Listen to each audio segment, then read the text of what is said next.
From? I'm from Business Mayor. Hi, thank you. Thank you for making it your business to be here. Yes, so congratulations and happy birthday, I guess. Thank you. So looking back to your life's chapters, among the songs, which one do you connect to the most, or which one you want to re-experience? Re-experience. I like that. So which one do I connect to the most first? Maybe right now, binabaliw. Kasi talagang crazy in love ka. In life and everything that is happening also, di ba? Kasi parang dati, kasi syempre, yun nga, parang we were not rich also. So parang before, the thought of being an artist, parang hindi siya naging totoo or parang hindi siya pinursue for me kasi parang, ay, gagraduate in next batch, anak, magtrabaho ka na. Sayang yung tinapos mo. Alam mo yan, di ba, sa mga probinsya natin, yung mga ganyang thinking. So, kumbaga, yun, sinantabi ko muna yung pag-awit, yung pag-perform, kasi yun yung belief before, the system told us that maybe you're gonna be a starving artist and won't really pursue what you love doing. But then finally, di ba, parang this one, di ba, parang I have the guts already to do it. So I think going to what is striking me this time, a strand to my heart post is tunay na ikaw. Because now I'm living my truth, and that is to become an artist also, to share my music, to share my love to the world, and hopefully allow this career also to flourish and to somehow my music, my artistry also to connect to a lot of people and maybe somehow make an impact one song at a time. Thank you, Catherine. Last na lang is, in your opinion, who needs to hear your album the most? Who? Who needs to hear your album Needs the to most? hear my album the most? Who? Sabi ko sana, the Senate. My album the most. I think, because the album is about different chapters, and there are different levels and ways that you could connect to it. I would love for that person, whoever it is, to hear what he or she needs to hear at that particular moment. And somehow for my song to bear or be a beacon of light to carry him or her through that particular chapter of his or her life that she or he is in. So, thank you. And I think this is it. Oh, it's very beautiful. Thank you so much. Thank you. More questions? Yes. I know this guy. Hi, thank you so much for coming. Naglungkot ako. Kasi di ko alam na kumakanta ka pala. Sabi ko, kita natin ang pagkukwento yung Surprise! Yes, I was surprised. But I'm just curious, no? Do you have any inspirations sa pag-compose mo ng mga kanta? Especially dito sa Nababaliw. Oo, binabaliw. Of course, sir. Mga Kabanata is also sort of kind of a mirror of the chapters of my own life.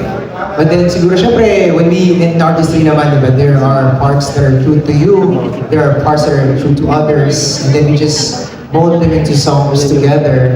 So, in the hopes that as you express yourself, you're gonna be engraving a certain emotion also to the people around. For binabaliw, syempre, na-in-love tayo, nababaliw, binabaliw in different aspects in our life. Syempre, so meron tayong mga hugot here and there also for the song. So, yun. So, madami.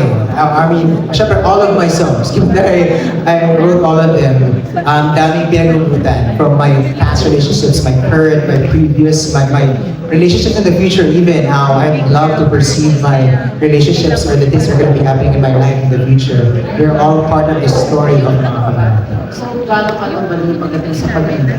Ano yun? Gaano ka lang baliw pagdating sa... Naku! Kasi pag mga Leo, I don't know if you know this, if you believe mga signs, ang mga, thank you so much, sir. Yan, parang napagod na po. Bago na ba kayo? Napagod mo po isa.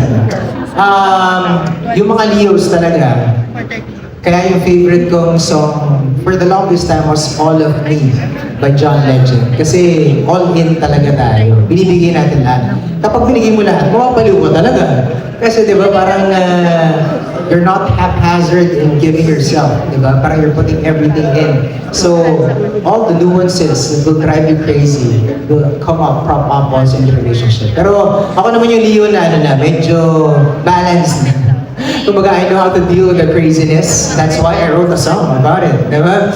Because I think that is also the way that you try to heal, improve yourself, diba? So it's so my writing also is like a therapeutic kind of thing. How do you recover from that? Recover. So ako, syempre, may tanong mo, I love it. Actually, I think nakaka-recover ako from all the heartbreaks by praying, as mentioned a while back, so Bahaghari is also about that. It's a prayer also of gratitude to a person and to many people. And then yung mga at the moment when you're eating up, breathing, exercises also, I do that. And then I always come every morning from the space of gratitude. Nagpapasalamat na ako. So, more than looking into the things that could destroy your day, I look at the things, even the little ones, that allow me to really rejoice about the life that I have, all the blessings that I have. Diba? Mas maganda yung pag breathe in the good, breathe out the bad, and you're gonna be a better person. So I think that, and it's about really knowing yourself and completely embracing who you are, because you're not perfect, I am not perfect. I'm just trying my best to live by and to make the most out of the blessings that I have, the talents and whatnot, the people around me that I'm surrounded with. Thank you, Grace. Thank you very much, diba? The questions are getting more and more personal because again, no, Hot seat this is- nga pala to. Tinatawag ko na. Yes, because this is also your birthday celebration. So, yes, we want to get to know more about Jasper. We have another question here, Hi, Jas. just anxiety, from WhatsApp PH. You know what, every time na mayroon ako mamimit na mga artists, I always ask one thing, parang, who are your influence sa music mo? Kasi gusto namin malaman talaga yung mga ganun ba? Okay, my current sound, I suppose. So let's go back to time. So before, ang ina-idol talaga sa bahay si Martin Rivera. Kasi si Mommy, meron siya mga cassette tape. Say goodbye. Gigising ka sa umaga. Sabi ko, ang ganda naman. Because he's really a storyteller. You'll feel what he is saying. So yun. And then discover ko din nung bata ko, na-reveal. Sumasayo, uy, huwag kang tako. So, napapasayo din ako. But later on, I think ang major influences ko these days, I mean, syempre when I already have the capacity to perform and sing, would be, I think gusto ko kasi yung tunog ni John Legend. Ayan, and then of course Sam Smith. But then, actually marami, but those are top of mind. Kasi, yun nga, parang I don't know if you notice in the sampler, medyo iba-iba yung atake sa mga songs also, di ba? May ballad, may parang pa-reggae ang dating. So, I think I am happy that I get to really pick influences here and there and try to make it my own. That's the goal for me. Every time that I sing also, a cover, kasi syempre when I host events, I also sing, and then they ask me to sing different songs, and usually mga cover yan. I try to really study the song and then put my soul into it so that it's gonna be sounding like Jasper and like nobody else has sung it that way. Alright, so my next question is, how is it working with Star Music? Are they giving you a creative freedom to do your music or writing your songs? Actually, super sarap nilang katrabaho because sa Star Music, when I was writing, so first of all, it was supposedly just a single. But then they opened the idea of making it an album. So parang, first of all, parang thank you kasi challenge nyo. And then second, yung mga balikan namin, very fluid naman. And I love it also. As I mentioned about akin, pinaka-paborito ko yung listening call namin because we were really able to, flesh out kung okay na ba talaga yung album. Because I was also doubting myself. I mean, I think that is how we are as humans, di ba? Parang until it's proven, guilty, it's proven, later on, idadoubt ko pa rin yung sarili mo kung, am I good enough? Is this good enough to be listened to by the whole world? So, but then working with them was a breeze and it is so empowering because they're very collaborative as well. Actually, sobrang excited na ako na after the launch, mapag-usapan na namin the guestings and everything else. We could somehow parang allow the songs also to be featured in some of, because it's the ABS-CBN universe. I'm just so excited about the possibilities of saying hello to all the universe of possibilities being a kapamilya. So, thank you so much for being there, my Star Music Academy. Thank you you so much, Jasper, and happy birthday. Advance ba or tapos na? Mamaya-maya, midnight. So 25, July 25. Yeah, thank you for coming. Happy birthday. Dito lang po kayo, kain tayo, inom pa tayo. Tapos mamaya may condition, we'll give away some condition sticks. Ano yung anti-hangover yun. So kung mag-iinom tayo Friday naman, walang hangover boys. Thank you, Mas si Jasper. Jamie parang ready ka na uminom ah. Merong ganun. Oo, sponsor natin yun. Ayan, mamaya. Kahit yun lang inumin mo, okay na. Parang everybody is curious about it, no, Jazz? Kaya wala silang takas. Saka yung rocket, mamaya hintayin nyo. Oo. Medyo may kamahalan din yun ah. But Yes. Later we will reveal kung ano nga ba yung worth no? Yung how much it's worth. So we are opening another one, yes? Thanks, Hi, man. Jasper. Hi! Kamusta ka naman, Congratulations and Irish? happy birthday. Thank you, thank you. So, ito naman tong Miss Universe question. Yes. My question is, with music being consumed so quickly nowadays, how do you encourage listeners to experience the whole album itself? Thank you for that question. I think how you're going to be experiencing, or the way, I think there are different ways that you can listen to it, is to just start with one at the very least. Diba? Follow me first. And then start with one.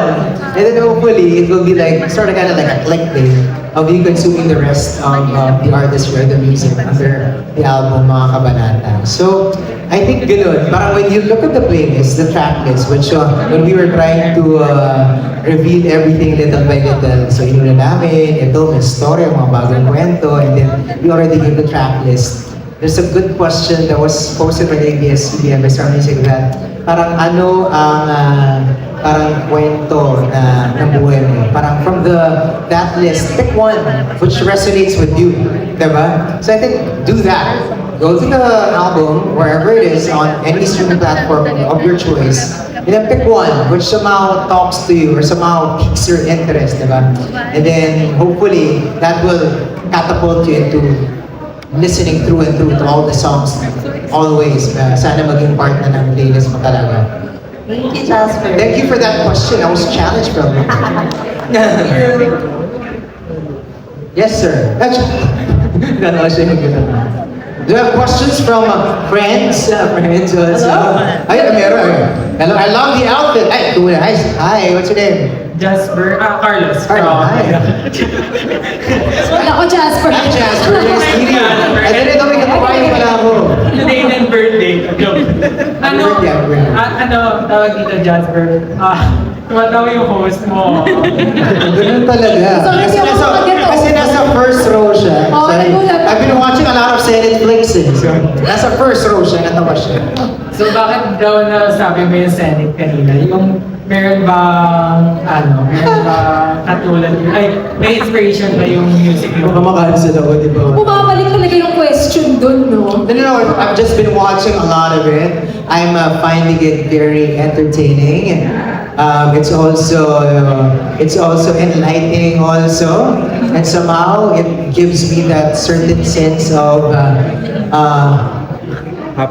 patriotism na we have to do something about this country. Come on, let's do it. Maybe the next one I'll be working on is something to elevate our love for country. And I don't know, but then I mean, this one is pervasive and all of us somehow nararamdaman ng kung ano man ang nangyayari sa bansa natin. So, and kaya ko lang na-mention kasi parang every time I love driving. I know it's traffic in the Philippines, but I have a huge screen dun sa kotse. Yun ang pinapanood ko. So, pasensya ka na. Wala pong political walang biases. Neutral po tayo. Senator Judge pala. Sorry. Yung mga humor ko ngayon, Bears. I'm sorry, Carl. Happy birthday. Medyo ko lang yun. Ano daw connection ng jeep? Ano ba yung parapol ba yan? Or Alam nyo ba? kasama yan sa song mo? No, actually, this event is actually with Siren Studios and After One. So it's called the Kalye Network. So this is one of the legs. Before, when they rolled out the project, I think meron sila AI. So parang kaya Kalye Network kasi parang ka nakipag-network sa mga tao. So before, about AI, so mga nag-invite sila ng people interested in AI and all that. So this one is about music.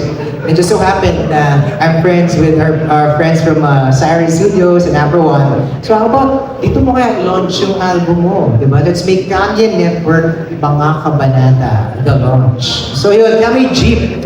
Kasi susunod yan, actually inside pwede tayong makipag-network. Oh, so ganyan, may kaibigan ka ba? Baka dalawa. And then we're gonna be moving also the GPs in different places. Na parang mala concert vibes also, may podcast inside, tapos may mga, may fiesta, dadali natin yan, parang gano'n. So, this is sort of kind of like a test project also, of where we could take the ideas in Kanye Network and where we could literally take it next, maybe to another venue, a barangay, or wherever. So, yeah, music is also a big part of Kanye Network.